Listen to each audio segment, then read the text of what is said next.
la materia como un todo es divisible y se puede dividir de porciones muy grandes a porciones cada vez más pequeñas. Por ejemplo, la materia yo la puedo dividir en cuerpo, el cuerpo yo lo puedo dividir en partículas, las partículas puedo dividirlas en moléculas y puedo seguir dividiendo por métodos físicos en este caso, hasta que las moléculas se van a convertir en los elementos químicos, en átomos a través de medios químicos, ¿correcto? Entonces, la mínima unidad de materia que conserva las características de un elemento químico es el átomo. Por ejemplo, si yo tengo al cobre purificado, está formado por átomos de cobre. Si yo tengo hierro purificado, está formado por átomos de hierro. Si yo tengo litio purificado, está formado por átomos de litio. ¿Puedo dividir aún más a la materia? Sí, sí puedes dividir más a la materia. Tienes a las partículas subatómicas, de las cuales las principales son protones, neutrones y electrones. Son las partículas subatómicas fundamentales. ¿Hay más partículas? Sí, sí hay más partículas, pero la mínima unidad de materia que conserva las características de la materia es el átomo, ¿correcto? Justamente la palabra átomo proviene de la unión de dos vocablos, el vocablo a, que significa sin, y el vocablo tomo, que significa división. Por lo tanto, cuando a ti te hablan acerca de átomo, átomo significa sin división o indivisible. Ya el átomo no se puede dividir. Y esto viene de una concepción antigua y se ha mantenido el nombre de átomo por razones históricas. Esta concepción antigua proviene de los antiguos filósofos griegos que pensaban de que la materia tenía un punto mínimo de división. ¿Ya? Lastimosamente, Aristóteles pensaba de que la materia estaba formada por 4 elementos, a los que él llama los elementos divinos, que son el agua, el aire, la tierra y el fuego. El agua representaba lo líquido, el aire lo gaseoso, la tierra lo sólido y el fuego el agente que provocaba el cambio, que hacía posible que lo sólido se convirtiera en líquido, lo líquido se convirtiera en gaseoso. Para él la concepción era la continuidad de la materia. Estamos hablando de Aristóteles. Sin embargo, hubieron filósofos en aquel tiempo de que se oponían a esa idea, de que más bien pensaban de que la materia se podía dividir de porciones muy grandes a porciones más pequeñas, hasta llegar a un punto mínimo que ya no se puede dividir más. De ahí es de donde nace la palabra átomo, que significa sin división. Sin embargo, como estos eran los pensamientos y eran pensamientos de filósofos que tenían cierta relevancia en ese tiempo, entonces aquel que tenía más relevancia es aquel que ganaba y simplemente el que tenía hasta cierto punto la verdad. Y en este caso, ¿quién era? Era Aristóteles. Aristóteles fue quien al final mantuvo sus ideas de una manera filosófica, hasta que en el año de 1808 es que John Dalton propone la primera teoría atómica con sustento científico. Fue la primera vez que se demuestra que toda la materia estaba formada por átomos, ¿correcto? Entonces, esto va a ser parte del tema que vamos a ver la siguiente clase, ¿ya? Pero les quiero adelantar que el padre de la química antigua es justamente John Dalton, porque él propuso por primera vez que la existencia del átomo y lo demostró de manera científica. Él propuso, entre otras cosas, de que toda la materia estaba formada por átomos, ¿ya? De que el átomo es indivisible, de que el átomo es indestructible, de que todos los átomos de un mismo elemento son idénticos entre sí y que cuando los átomos se combinan lo hacen en una relación de números enteros sencillos. En su concepción, el átomo es indivisible, es como una esfera compacta, una esfera maciza. Entonces, siendo así, si el átomo no se puede dividir, entonces cuando se combina es imposible pensar de que un átomo se pueda combinar con la mitad, con la tercera o con la cuarta parte de otro átomo. El átomo siempre tiene que combinarse en relación de números enteros. Un átomo se combina con uno, o un átomo se combina con dos, o dos átomos se combinan con dos o con tres, pero siempre en una relación de números enteros sencillos. No la mitad, no la tercera, no la cuarta parte. ¿Ya? Ahora, él propuso de que el átomo es indivisible y nosotros partimos de la base de que el átomo sí se puede dividir. El átomo tiene una estructura interna y tiene partículas. ¿Cuáles eran las partículas subatómicas fundamentales, chicos? Eran los protones, neutrones y electrones, son las partículas fundamentales. ¿Hay más partículas? Sí, hay muchas más partículas. Entonces, el átomo sí se puede dividir. Decía que no existe fuerza alguna en el universo capaz de destruir al átomo, pero se pudo ver el 6 de agosto y el 9 de agosto de 1945. Chicos, ¿qué pasó el 6 de agosto y el 9 de agosto de 1945? ¿Qué ocurrió esos dos días?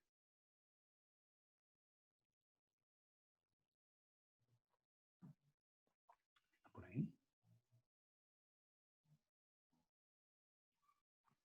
6 de agosto y 9 de agosto de 1945. ¿Qué ocurrió? Las bombas atómicas de Hiroshima y Nagasaki, claro, obviamente, en Hiroshima y Nagasaki, fin de la Segunda Guerra Mundial, y ahí se aplicó el hecho de que es posible fisurar un átomo, ¿ya? El núcleo de un átomo, y cuando fisuras el núcleo de un átomo se libera una enorme cantidad de energía mediante las reacciones de fisión nuclear, y que son las bases justamente del desarrollo de la energía nuclear que está bastante desplegada en Japón o en otros lugares del mundo. Entonces, el átomo sí se puede dividir. Esa proposición que tuvo John Dalton no era correcta, ¿ya?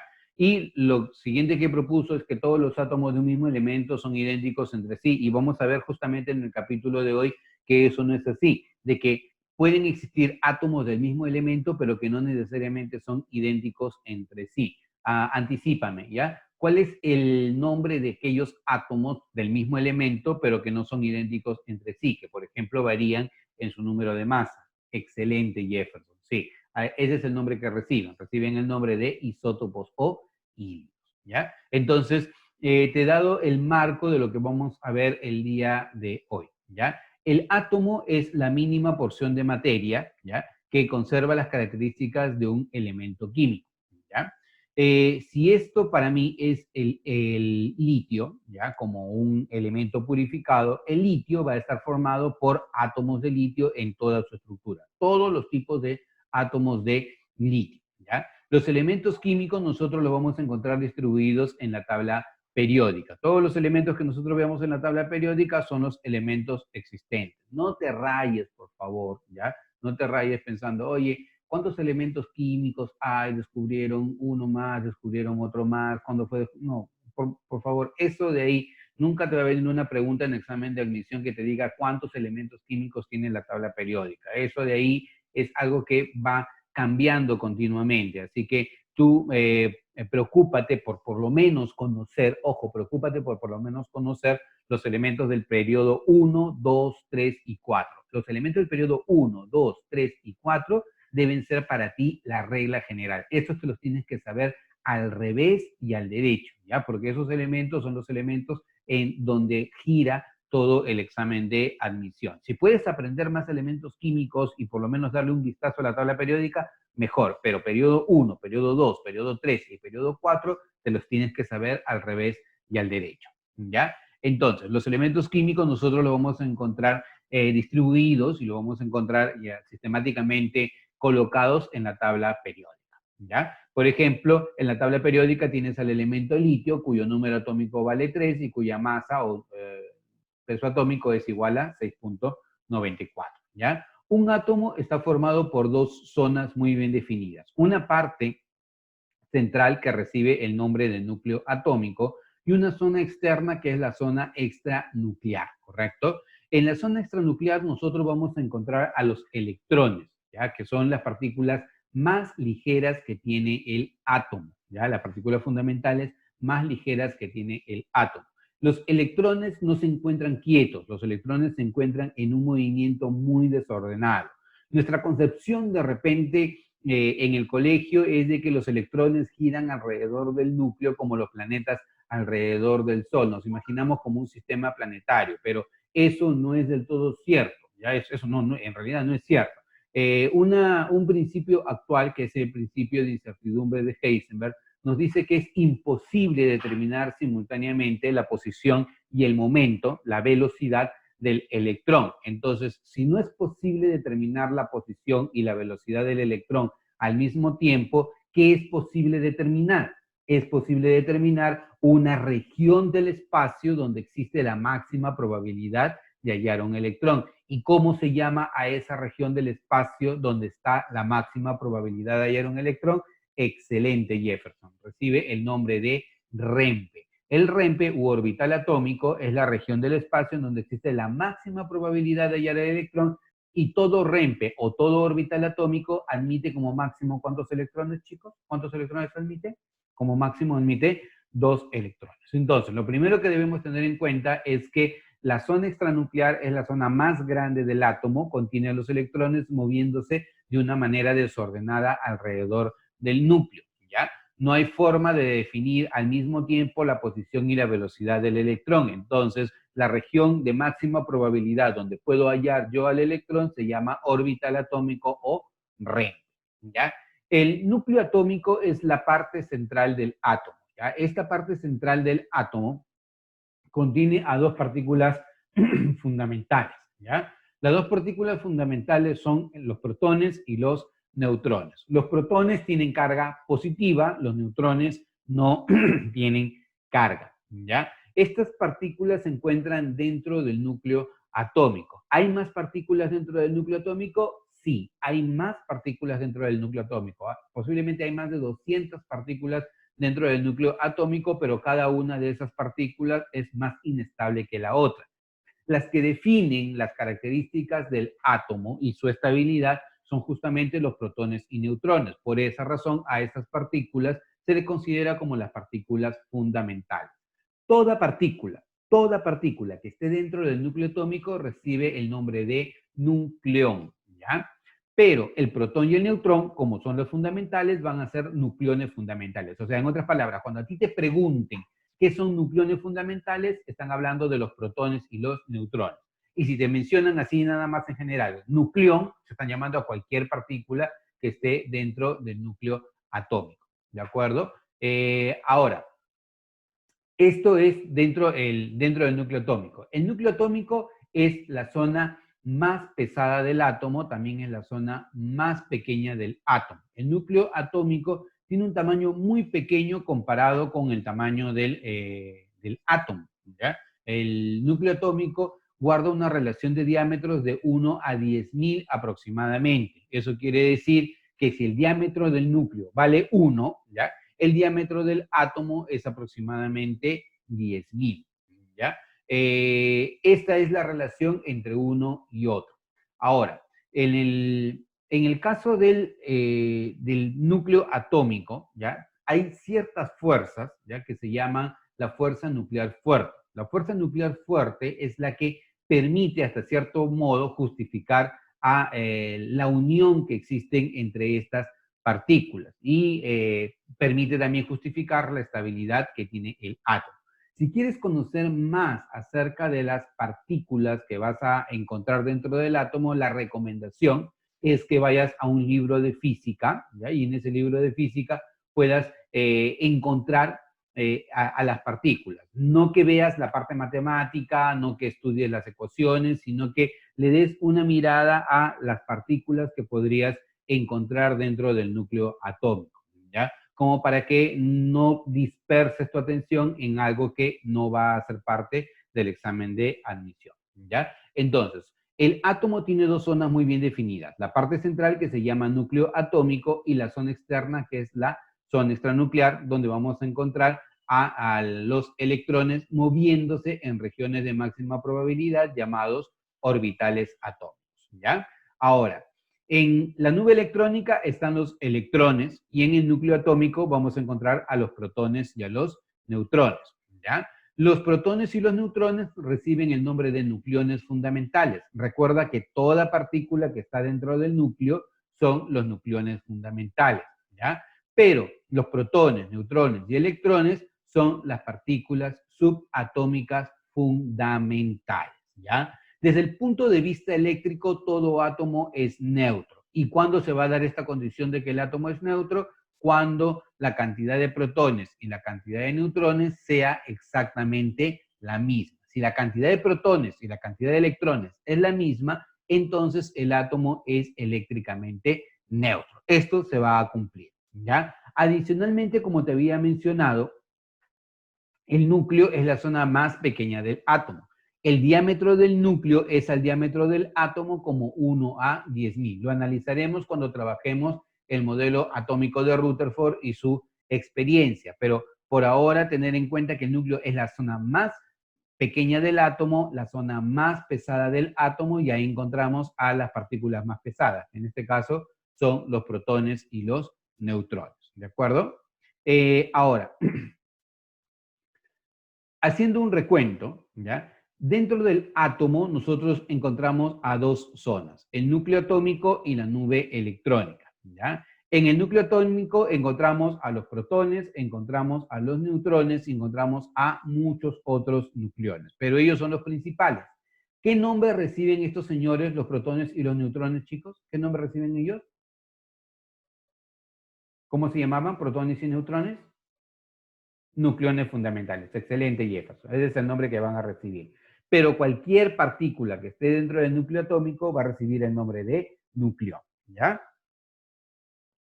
Ahora, en la nube electrónica nosotros encontramos a los electrones. ¿Ya? Los electrones eran las partículas más pequeñas y tener en cuenta que la nube electrónica define el tamaño del átomo y los electrones se van a encontrar en regiones de máxima probabilidad llamados orbitales atómicos. Acuérdate que esto está en función de lo que nos decía el principio de incertidumbre de Heisenberg. ¿Ya?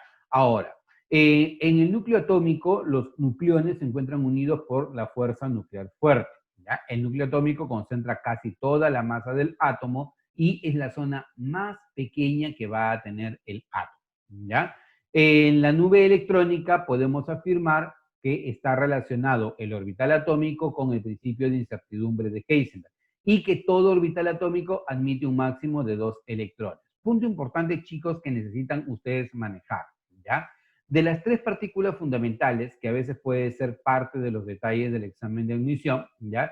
El neutrón, el protón y el electrón son las tres partículas subatómicas fundamentales, ¿ya? El neutrón es un poquitito más pesado que el protón. El neutrón es un poquitito más pesado que el protón, pero en masa el protón y el neutrón son mucho, mucho más pesados que el electrón. El electrón es una partícula en extremo ligera. Si tú solamente redondeas a un solo decimal, ¿ya? Redondea un solo decimal, la masa del neutrón valdría 1, la masa del protón valdría 1 y la masa del electrón valdría 0. Que no significa que sea 0, sino significa que en realidad es tan pequeña que resulta ser una masa despreciable, ¿ya? En el caso del protón, el protón es aproximadamente 1836 veces la masa del electrón. Esto es un dato importante porque muchas veces se ha visto que aparece en las preguntas, sobre todo de seminarios, ¿ya? Seminarios de CEPRE-UNI. Así que te conviene tener ese dato a la mano. La masa del protón es aproximadamente 1836 veces la masa del electrón, ¿ya? La masa en realidad debería expresarse en una unidad que nosotros podamos validar, por ejemplo, los gramos, los kilogramos, ¿ya? A veces en UNI vas a encontrar que los problemas te muestran que la masa del electrón es 9,1 por 10 a la menos 31 kilogramos, por expresarlo en el sistema internacional. Y si tú te das cuenta, estas masas del protón, del neutrón y el electrón son en extremo pequeñas. Fíjate que están en el orden de 10 a la menos 24 a 10 a la menos 28. Pero para expresarlas de una manera más sencilla y que sea más fácil su manejo, su entendimiento, es que se utiliza esta unidad de referencia que es el UMA. Acuérdate, el UMA, ¿qué cosa venía a ser? El UMA viene a ser la 12ª parte de la masa de un átomo de carbono 12. Y expresada en UMA, la masa del electrón, del protón y del neutrón tienen estos valores. Son números más sencillos de manejar. Y de acá tú te das cuenta que la masa del neutrón es ligeramente mayor a la masa del protón. Y esto es mucho, mucho mayor a la masa del electrón, ¿ya? Respecto a la carga, si tú te das cuenta, la carga del protón vale, para ser prácticos, más 1,6 por 10 a la menos 19 coulomb.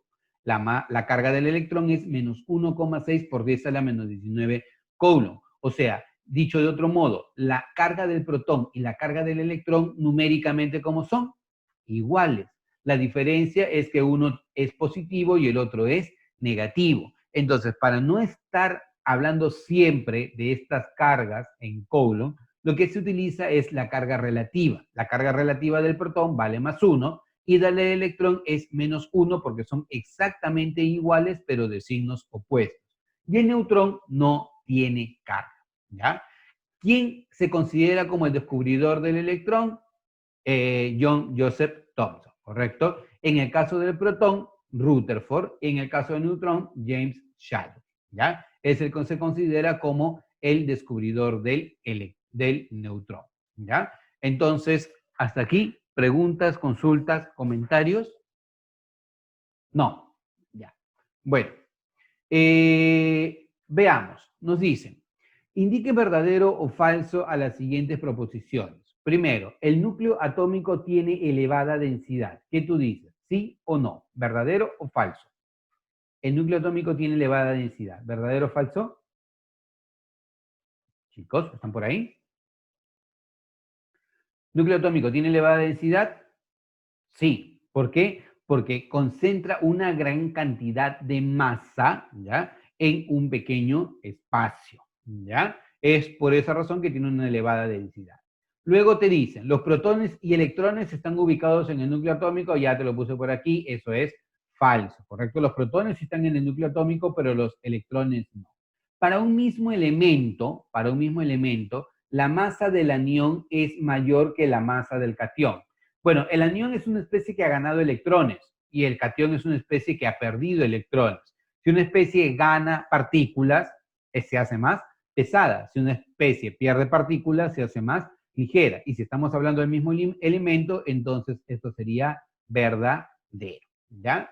Dice, para todos los núcleos de un mismo elemento, ¿ya? El número de masa es mayor que el número atómico. Para todos los núcleos de elementos químicos, el número de masa es mayor que el número atómico. ¿Verdadero o falso? Falso. Esto no se cumple para el núcleo del hidrógeno, lo vamos a ver en su momento. En el núcleo del hidrógeno, tanto el número atómico como el número de masa es igual a 1. Entonces sería verdadero, falso, verdadero y falso. Entonces, para ese caso, marcarías como respuesta la letra E. Esa tendría que ser tu respuesta, ¿ya? En esta aplicación nos dicen lo siguiente. Indique verdadero o falso según corresponda, ¿ya? Primero, el átomo está constituido por 3 partículas fundamentales, siendo el neutrón la partícula de mayor masa. ¿Qué tú dices? ¿Verdadero o falso? Por el chat, ¿verdadero o falso?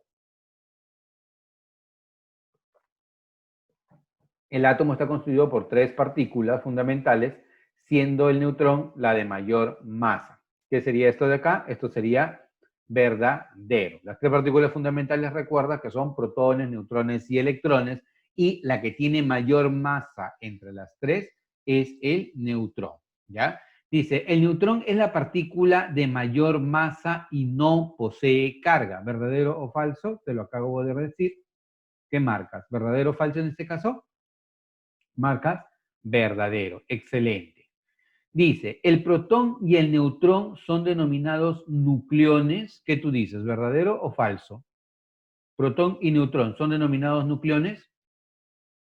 Claro, el protón y el neutrón son denominados nucleones porque toda partícula que está dentro del núcleo atómico recibe el nombre de nucleón. Por lo tanto, esto sería verdadero, ¿ya? ¿Qué vas a marcar? Todas las alternativas son verdaderas. Respuesta, la letra A. Esa es tu clave de respuesta, ¿ya?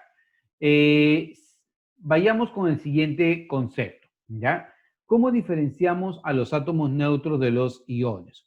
Acuérdate que la materia desde el punto de vista eléctrico es neutra, ¿ya? La semana pasada, cuando estuvimos conversando acerca de las propiedades, me preguntaban, oye, ¿y la conductividad eléctrica cómo es que ocurre? Acuérdate que la conductividad eléctrica se da por transferencia de electrones o por el movimiento de electrones debido a una diferencia de potencial.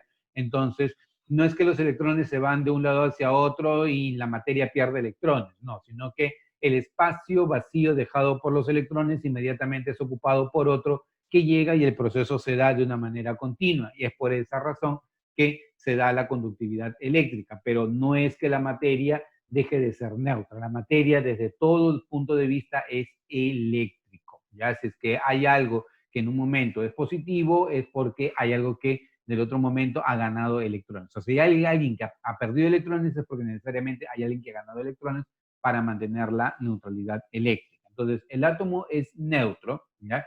El átomo es neutro cuando la carga neta es igual a cero, ¿ya? ¿Y esto cuándo se da? Se da cuando un átomo tiene el mismo número de protones y el mismo número de electrones, ¿ya? Ahora, muy importante, en un átomo nosotros vamos a representarlo a través de esta notación que es el núclido, ¿ya? Un núclido tiene esta representación, E me representa al símbolo del elemento químico, Z viene a ser el número atómico o carga nuclear y A viene a ser el número de masa, ¿ya? El número atómico define la identidad química del átomo. ¿Quién es el primer elemento en la tabla periódica? Vamos a través del chat. Primer elemento de la tabla periódica. ¿Quién es?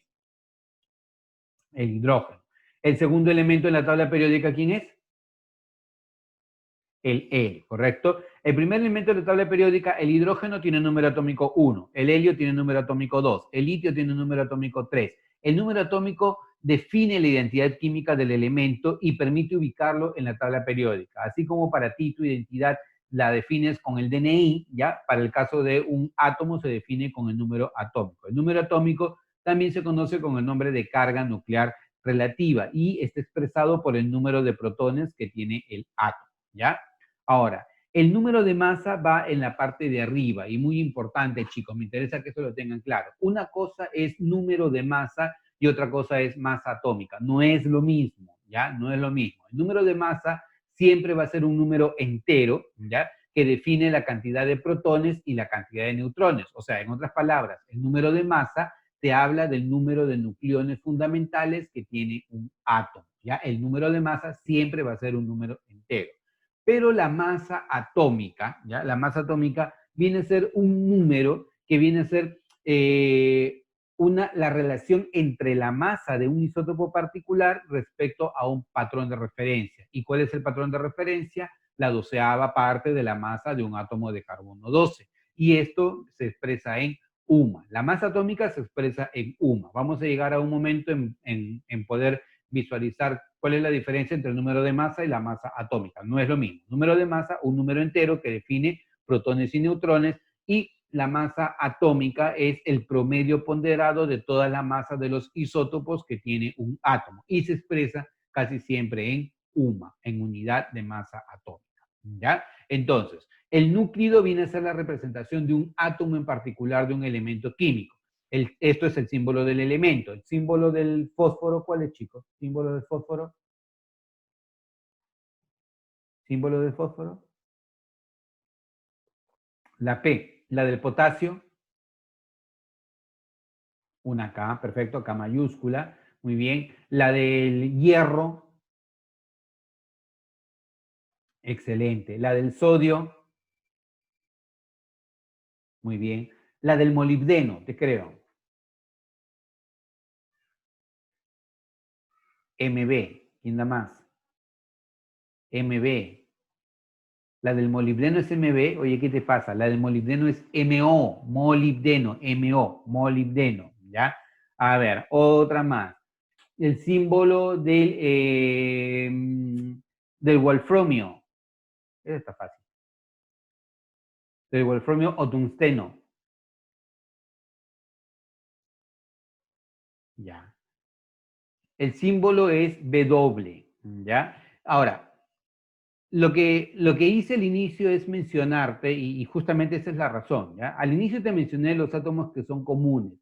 Te dije, ¿ya? Que tú debes conocer el periodo 1, 2, 3 y 4 de la tabla periódica. Para ti eso debe ser regla, ¿ya? Con 1, 2, 3 y 4 de la tabla periódica debe ser regla. Te lo debes conocer al revés y al derecho, ¿ya?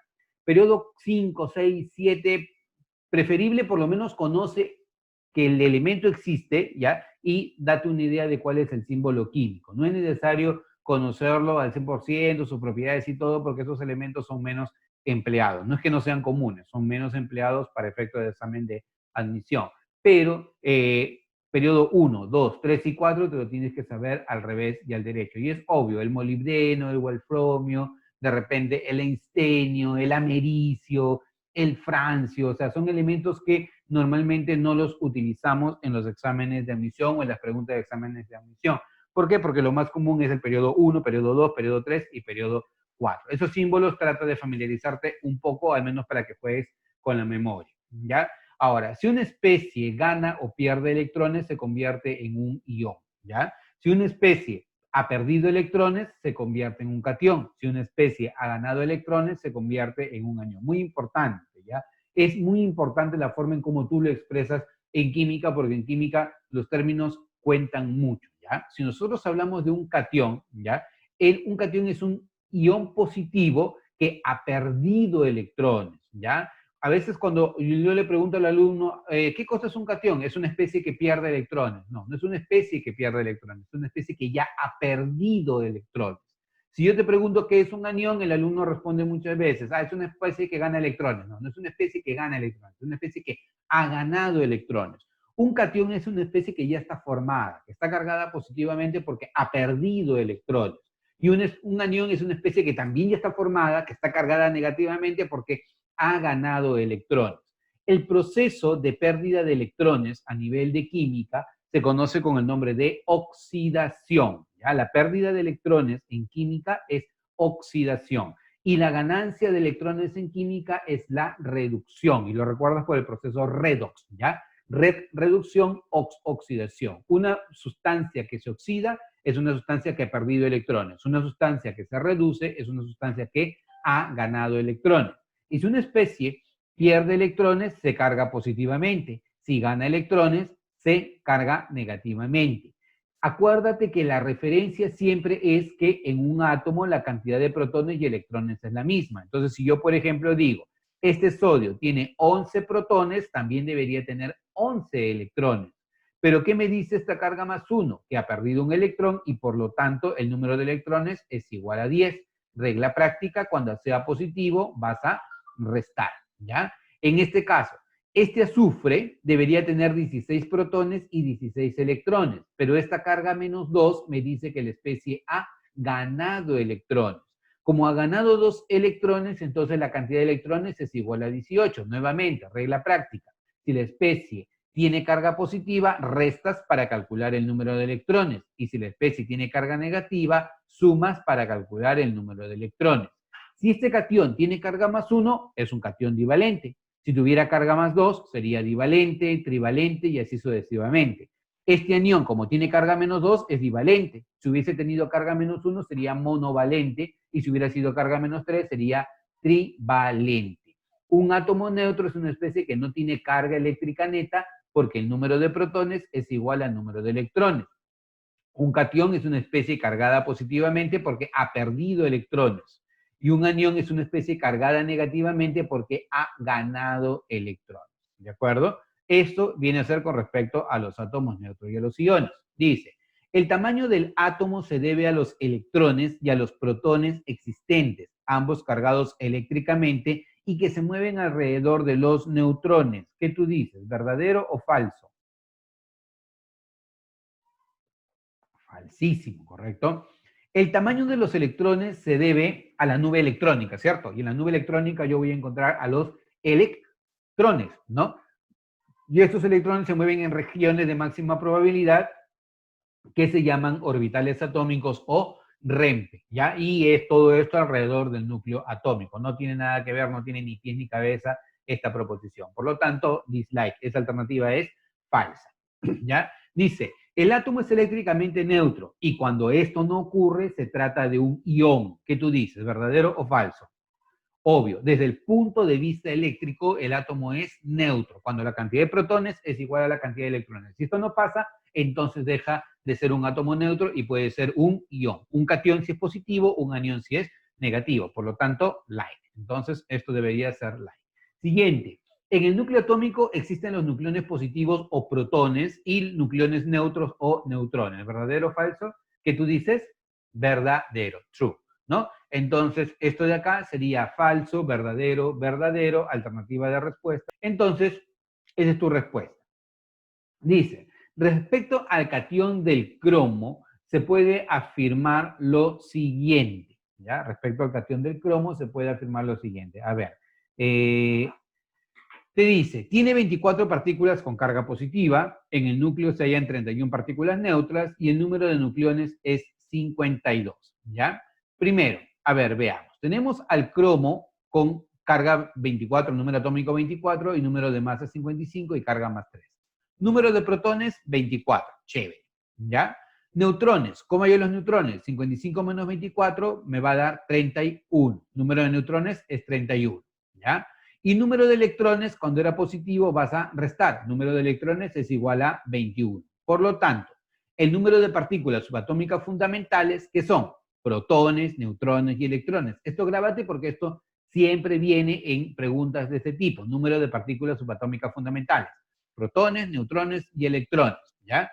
Protones 24, neutrones 31, electrones 21, la suma me da 76. Y los nucleones fundamentales vienen a ser la suma de protones con neutrones, o sea, el número de masa que vale 55. ¿Tiene 24 partículas con carga positiva? Yes. ¿Tiene 24 partículas con carga positiva? Eso es correcto. En el núcleo hay 31 partículas neutras, hay 31 neutrones, ¿cierto? Verdadero.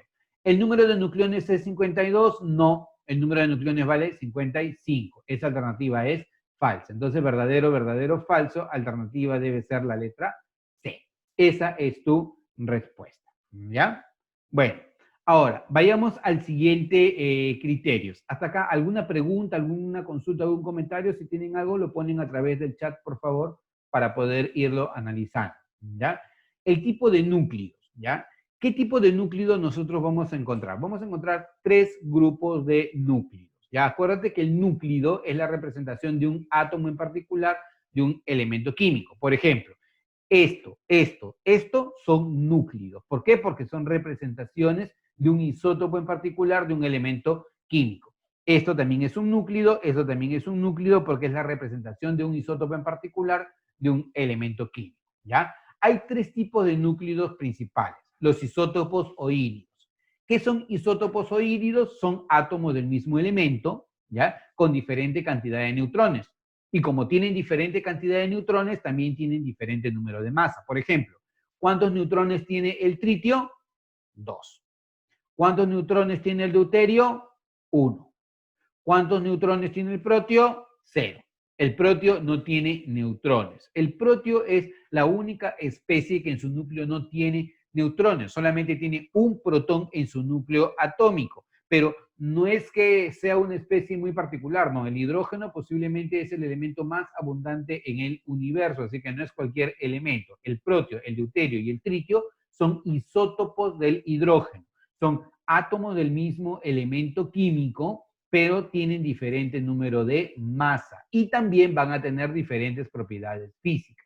Tienen en particular sus propiedades químicas, sí, químicamente son similares entre sí. Por ejemplo, todos reaccionan con el oxígeno para formar agua. El protio con el oxígeno forma agua ligera, el deuterio forma agua pesada y el tritio forma agua superpesada. Es más, el tritio es una especie que se desintegra radiactivamente, ¿correcto? Es un isótopo inestable, ¿ya? Entonces, tienes al protio, tienes al deuterio y tienes al tritio, que son isótopos del hidrógeno.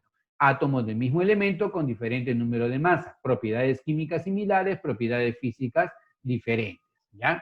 Los isótopos del hidrógeno son los únicos que tienen nombres propios. Después a todos los demás isótopos tú los vas a llamar por su número de masa. Por ejemplo, yo veo que aquí el carbono tiene número de masa 12, entonces será el carbono 12.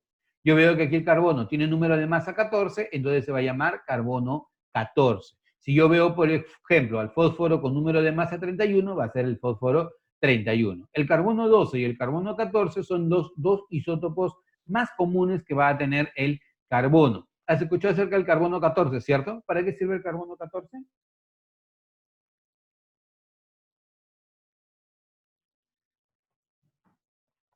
¿Para qué sirve el carbono 14, chicos? Para Para saber la antigüedad de un resto fósil o algo así.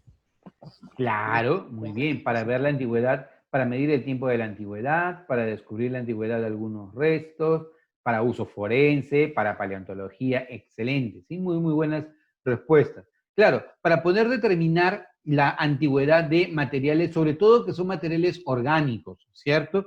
Por ejemplo, si en algún momento, prolonguémonos en el futuro, nosotros nos morimos o yo me muero el día de hoy de repente y me desaparezco y me encuentran al cabo de 1000 años, ¿correcto? Pueden hacer una datación con el carbono 14 porque soy un material orgánico. Chicos, si ustedes quieren hacer la datación con carbono 14 para los dinosaurios, ¿se puede o no se puede? Sí.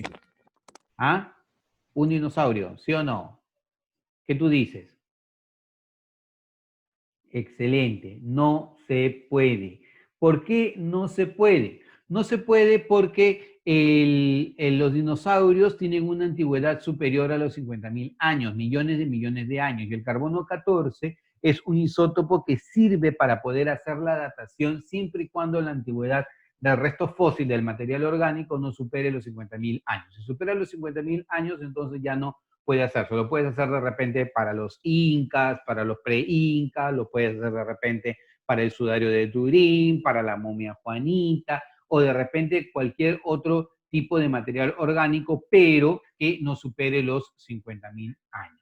¿Ya? Hay que tener bastante cuidado con eso. Para eso se utilizan otras formas de datación. Ahora, los isótopos típicamente pueden ser naturales o pueden ser radioactivos, que casi siempre se clasifican de esa manera. Por ejemplo, el carbono 12 es un isótopo natural y el carbono 14 es un isótopo radioactivo, pero el que sea un isótopo radioactivo no significa que no esté presente. Por ejemplo, nosotros estamos formados por un conjunto de todos los isótopos que tiene el carbono 12, carbono 13, carbono 14.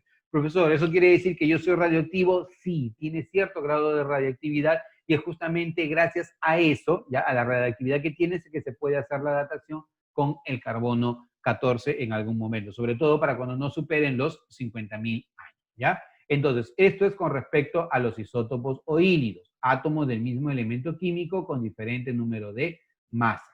En el caso de los isóbaros, ¿ya? Los isóbaros tienen en particular que son elementos diferentes con el mismo número de masa.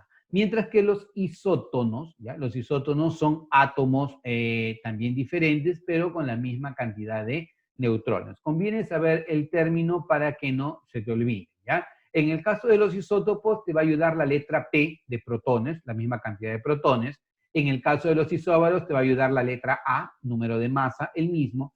Y en el caso de los isótonos te ayuda la letra N, igual cantidad de neutrones, igual cantidad de protones, o sea, el mismo número atómico, igual número de masa, la letra A, e igual cantidad de neutrones, ¿ya? Solo por el día de hoy, nada más, vamos a considerar que una especie isoelectrónica es aquella que tiene la misma cantidad de electrones, porque en principio no hemos entrado al capítulo de nube electrónica o configuración electrónica, ¿ya? Pero la realidad es que tú vas a considerar a dos especies que son isoelectrónicas si es que tienen la misma configuración electrónica y como consecuencia de la misma configuración electrónica tienen la misma cantidad de electrones. Entonces voy a decir que dos especies son isoelectrónicas cuando tienen la misma configuración electrónica y la misma cantidad de electrones. Pero como no hemos hecho configuración electrónica hasta el momento, vamos a dejar o vamos a considerar que isoelectrónicos son aquellos que tienen la misma cantidad de electrones. ¿De acuerdo? Ahora, vayamos por acá. Datos importantes. Todos los átomos poseen neutrones excepto el protio, el cual no posee neutrones. El protio, acuérdate que es el isótopo más abundante que tiene el hidrógeno, ¿ya? Luego, te dicen, por lo general, la cantidad de neutrones en el núcleo atómico es igual o mayor a la cantidad de protones. Por lo general, la cantidad de neutrones en el núcleo atómico es igual o mayor a la cantidad de neutrones. Eso no va a pasar ¿en dónde? No va a pasar, por ejemplo, en el protio. Pero casi siempre, ya casi siempre, la cantidad de protones y la cantidad de neutrones es igual o mayor. Ya resulta, por ponerte un caso nada más, como en el núcleo atómico es muy pequeño y muy masivo y tiene cargas positivas, las cargas positivas entre ellos, ¿qué hacen? ¿Se atraen o se repelen? ¿Qué pasa con los protones dentro del núcleo atómico? ¿Se atraen o se repelen? ¿Qué dices tú? Dentro del núcleo atómico, ¿qué pasa con los protones? ¿Se atraen o se repelen? ¿Se repelen? Están en un espacio extremadamente pequeño, entonces en el núcleo atómico los protones deberían tener una fuerza de repulsión muy amplia. y la fuerza que permite justificar por qué los protones existen o las partículas se encuentran ligadas es la fuerza nuclear fuerte. ¿Ya? La fuerza nuclear fuerte permite justificar por qué las partículas, en este caso los protones o los nucleones, se encuentran dentro del núcleo con estabilidad. ¿Ya? Ahora, todos los isótopos de un elemento químico ocupan el mismo lugar en la tabla periódica, ¿ya? Porque el número atómico permite definir esto de acá, ¿ya? Y un punto muy importante, chicos, generalmente el isótopo de menor número de masa es el más abundante. Por ejemplo, en el caso del protio, el deuterio y el tritio, ¿ya? El protio, que es el más ligero, es el más abundante. Entre el carbono 12 y el carbono 14, el carbono 12 es el más abundante porque tiene menor número de masa. Normalmente el de menor masa es el más abundante. Ahora, acá te muestro algo que es muy interesante. Esto se conoce con el nombre de el cinturón o la curva de estabilidad. Esto antes venía en examen de admisión uni y era necesario conocerlo, ¿ya? Esto pertenece a un tipo de tema que se conoce con el nombre de química nuclear. Hace muchísimos años venía como parte del prospecto del examen de admisión. Ya no viene, pero conviene conocerlo un poquito, ¿ya? El cinturón o la curva de estabilidad nos ayuda a interpretar qué está pasando con los átomos, ¿ya? En general. De esta línea que tú ves acá es una línea que tiene pendiente 1, ¿ya? Que significa que es una línea en la cual el número de protones es igual al número de neutrones. En principio debería ocurrir que en un átomo debería haber el mismo número de protones y el mismo número de neutrones. Sin embargo, eso no es cierto. Eso ocurre únicamente aproximadamente hasta el número atómico 20.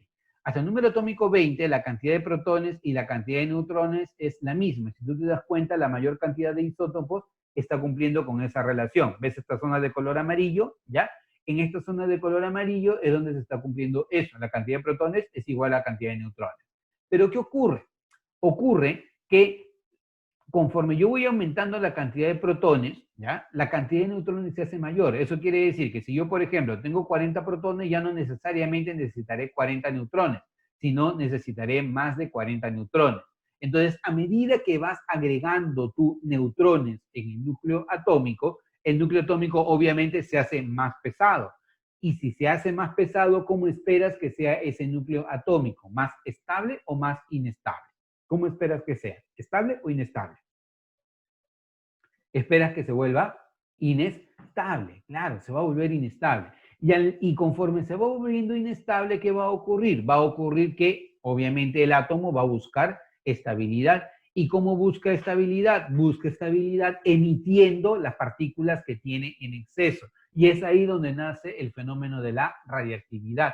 La radiactividad proviene del proceso por el cual ciertas partículas salen del núcleo atómico para reducir el peso, para reducir las fuerzas en el interior del núcleo atómico y volverlo más estable.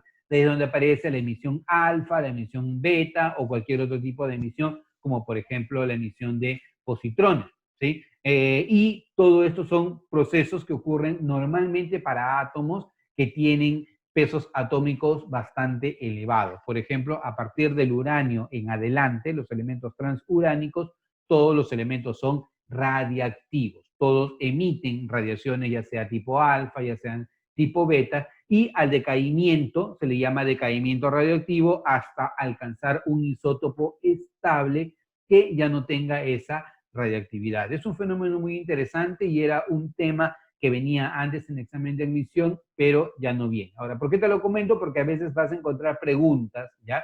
En los seminarios en donde te dicen, oye, aproximadamente es el número atómico 20, la cantidad de protones y la cantidad de neutrones es la misma. Bueno, sí, eso sí es cierto, pero ¿de dónde parte toda esa teoría? Toda esa teoría parte de acá.